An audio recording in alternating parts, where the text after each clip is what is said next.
കോൺഗ്രസിന്റെ തെരഞ്ഞെടുപ്പ് റാലിയിലേക്ക് ആളുകളെ തേടി പരസ്യം വന്നതായി ആക്ഷേപം. തിരുവനന്തപുരത്ത് തൊഴിലാളികളെ സപ്ലൈ ചെയ്യുന്ന ആപ്പിലാണ് മെസ്സേജ് എത്തിയതെന്നാണ് വിവരം. വൈകിട്ട് വട്ടിയൂർക്കാവിൽ നടക്കുന്ന പരിപാടിയിൽ പങ്കെടുക്കാൻ 20 പേരെ ആവശ്യപ്പെട്ടുകൊണ്ടുള്ള പരസ്യം ആപ്പിൽ പ്രത്യക്ഷപ്പെട്ടതായാണ് റിപ്പോർട്ടുകൾ വ്യക്തമാക്കുന്നത്.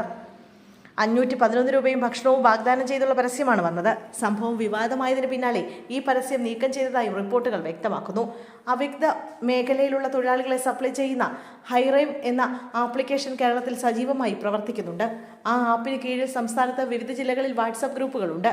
ആ വാട്സാപ്പ് ഗ്രൂപ്പിലാണ് ഇന്നലെ രാത്രി 12 മണിയോടെ കോൺഗ്രസിന്റെ റാലിയിലേക്ക് ആളെ തേടിയുള്ള പരസ്യം വന്നത് എന്നാണ് ആക്ഷേപം. ഇന്ന് നടക്കുന്ന പരിപാടിയിലേക്ക് ആളെ തേടിയാണ് പരസ്യം. കോൺഗ്രസ് റാലിയാണ് ഇന്ന് സന്ദേശത്തിൽ കൃത്യമായി പറയുന്നുണ്ടെന്ന് റിപ്പോർട്ടുകൾ ചൂണ്ടിക്കാണിക്കുന്നു. വട്ടിയൂർക്കാവിൽ വെച്ചാണ് റാലി നടക്കുന്നത്.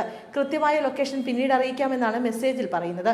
വൈകിട്ട് 5 മണി മുതൽ രാത്രി 10 മണി വരെയുള്ള സമയത്ത് റാലിയിൽ പങ്കെടുക്കാൻ സന്നദ്ധതയുള്ള ആളുകൾ എപ്പോഴും റെഡിയായി നിൽക്കണം.